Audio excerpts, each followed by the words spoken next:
Hi అండి. Welcome to our channel. నేను మీ MPR.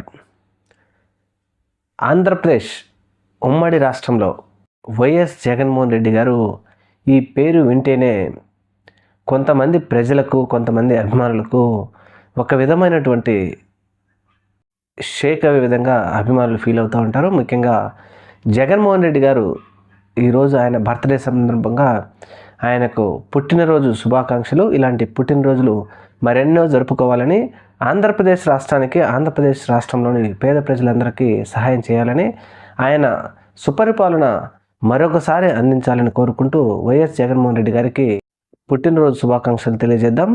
ఇక వైఎస్ జగన్మోహన్ రెడ్డి గారి గురించి, వైఎస్ రాజశేఖర రెడ్డి గారు ఆయన ముఖ్యమంత్రిగా ఉన్నప్పుడు, ఆయన ప్రతిపక్షంలో ఉన్నప్పుడు కూడా జగన్మోహన్ రెడ్డి గారి మీద, ఆయన మీద ఏ విధంగా విష ప్రచారం చేశారు అంటే, తండ్రి చాటు బిడ్డగా ఆయన బెంగళూరులో సొంత బిజినెస్లు చేసుకుంటున్నప్పుడు ఆయన మీద దుష్ప్రచారం మామూలుగా చేయలేదు. అప్పటి ముఖ్యమంత్రి దివంగత నేత వైఎస్ రాజశేఖర రెడ్డి గారు ఆయన కొడుకు జగన్మోహన్ రెడ్డి గారి గురించి అసెంబ్లీలో ఆయన కొడుకు ఏదైనా తప్పు చేసి ఉంటే సిబిఐ విచారణ వేసుకోవాల్సిందిగా కూడా కోరటం జరిగింది.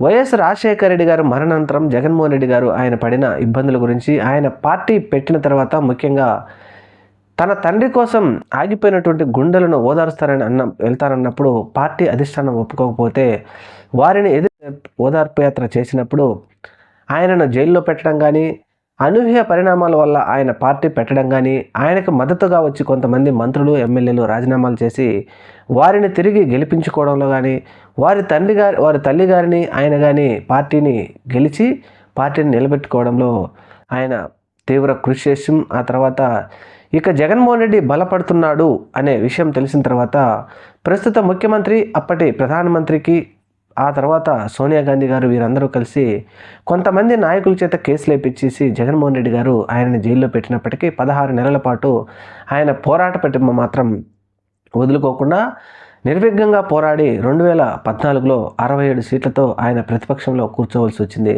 ఖచ్చితంగా 2014లో వైఎస్ జగన్మోహన్ రెడ్డి గారు అధికారం చేపడతారు అని ఆశించిన ఆయన అభిమానులందరికీ నిరాశ వచ్చినప్పటికీ ఆయన ప్రతిపక్షంలో కూర్చున్నారు. అప్పుడు కూడా జగన్మోహన్ రెడ్డి గారు ప్రజల తరపున ఉండి పోరాడతారంటూ చెప్పడం జరిగింది. మరీ ముఖ్యంగా 2014 నుంచి 2019 వరకు జగన్మోహన్ రెడ్డి గారు ప్రతిపక్షంలో ఉన్నప్పుడు అప్పటి అధికార పార్టీ ముఖ్యమంత్రి అయినటువంటి చంద్రబాబు నాయుడు గారు, తెలుగుదేశం పార్టీ 23 మంది ఎమ్మెల్యేలను వైఎస్ఆర్ కాంగ్రెస్ పార్టీ వారిని తీసుకొని వారికి మంత్రి పదవులు ఇచ్చి వారి చేతనే జగన్మోహన్ రెడ్డి గారి మీద విద్వేషపూర్వకమైనటువంటి మాటలు మాట్లాడించినప్పుడు కూడా జగన్మోహన్ రెడ్డి బెదిరిపోకుండా తన కార్యకర్తలను, తన నాయకులను కాపాడుకుంటూ వచ్చారు. ముఖ్యంగా అసెంబ్లీలో ఆయనకు మైక్ ఇవ్వడం లేదని పదే ఆయనను అడ్డుకుంటూ తగులుతూ ఉండడంతో కొన్ని రోజులు ఓపిక పట్టిన జగన్మోహన్ రెడ్డి గారు ఇక ప్రజల మధ్యకే వెళ్తాను, నేను ప్రజల మధ్యకి వెళ్ళి తేల్చుకుంటానని చెప్పేసి ఆయన నిర్విరామంగా పాదయాత్ర చేసి అనంతపురం నుంచి ఇచ్చాపురం వరకు పాదయాత్ర చేసి అధికారం చేపట్టాడు. 2019లో అధికారం చేపట్టడానికి ముందు ప్రజలతో నిమగ్నమై వారి కష్ట నష్టాలు తెలుసుకొని అనేక విధాలుగా ప్రజలకు నేను అండగా ఉంటానంటూ 2019లో అధికారంలోకి వస్తే నవరత్నాలను అమలు చేస్తానని చెప్పి అప్పటి ప్రజలందరికీ హామీ ఇవ్వడంతో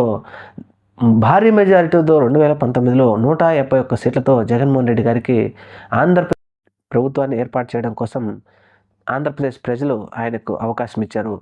అవకాశం ఇచ్చిన మరుసటి క్షణం నుంచే జగన్మోహన్ రెడ్డి గారు ఆయన పేద ప్రజలకు ఇచ్చిన హామీలు, నవరత్నాలను ప్రజలకు ఏ విధంగా చేరవేసే విధంగా ఆయన నవరత్నాలను ఒక బైబుల్, ఖురాన్, భగవద్గీతలాగా భావించి వాటిని నెరవేర్చడంలో ఆయన తీవ్రమైన కృషి చేశాడు. ముఖ్యంగా పేద, బడుగు, బలహీన, మధ్యతరగతి వారికి సహాయం చేయాలి. ముఖ్యంగా విద్య, వైద్యం, వ్యవసాయం వీరికి తోడ్పాటు అందిస్తే పేదవాడి బిడ్డ చదువుకుంటే 10-20 సంవత్సరాల తర్వాత ఆ కుటుంబం బాగుపడుతుందని నమ్మిన జగన్మోహన్ రెడ్డి గారు నాడు నేడు, జగనన్న విద్యా దీవెన, ఫీజు రియంబర్స్ లాంటి అనేక పథకాలు తీసుకొచ్చి విద్యలో అనేక విధమైనటువంటి మార్పులు తీసుకురావడం, సిబిఎస్ఈ, టోఫెల్ లాంటి సిలబస్లు తీసుకురావడం, విద్యార్థులందరికీ ట్యాబులు ఇవ్వడం, ఇలాంటి అనేక మార్పులు తీసుకొచ్చాడు విద్యలో. వ్యవసాయంలో, ఆరోగ్యంలో, అలాగే ఆరోగ్యశ్రీ కింద 25 లక్షలు ఇస్తూ పేద ప్రజలను ఆదుకున్నాడు జగన్మోహన్ రెడ్డి గారు.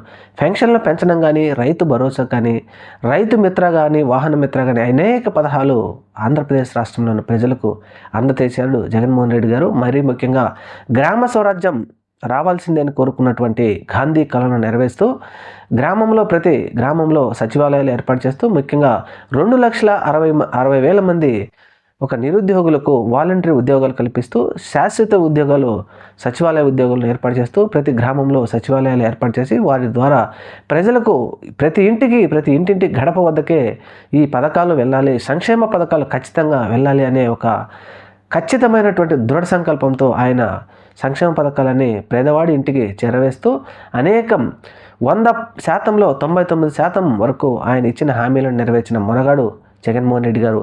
అయితే 2024 సార్వత్రిక ఎన్నికల సమయంలో వాలంటీర్ ద్వారా ముఖ్యంగా అప్పటి ప్రతిపక్షం ఏ విధంగా ప్రచారం చేసింది, 2024 సార్వత్రిక ఎన్నికల ముందు ప్రస్తుత అధికార పార్టీ జగన్మోహన్ రెడ్డి గారి మీద విష ప్రచారం చేస్తూ చివరి ఎన్నికల వచ్చిన కొద్ది సమయంలో జగన్మోహన్ రెడ్డి గారు ఇచ్చిన పథకాల కంటే డబుల్ ఇస్తామంటూ చెప్తూ కొన్ని అనూహ్య పరిణామాల వల్ల అధికారంలోకి వచ్చింది ఈ పార్టీ.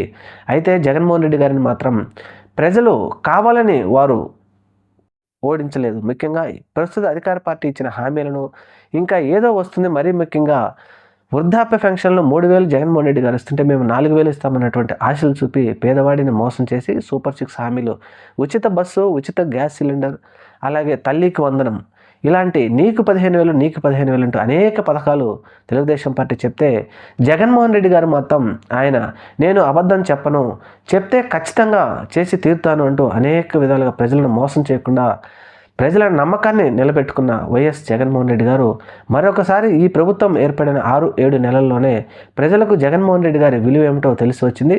ఏది ఏమైనప్పటికీ మరొకసారి ముఖ్యమంత్రిని చేసుకోవాలి అనే దృఢ సంకల్పంతో ఆంధ్ర రాష్ట్ర ప్రజలు ఉన్నారు. జగన్మోహన్ రెడ్డి గారికి ఈరోజు ఆయన పుట్టినరోజు సందర్భంగా మరొకసారి ఆయనకు పుట్టినరోజు శుభాకాంక్షలు తెలియజేద్దాం. Thank you. మన ఛానల్ని తప్పకుండా సబ్స్క్రైబ్ చేయండి, లైక్ చేయండి.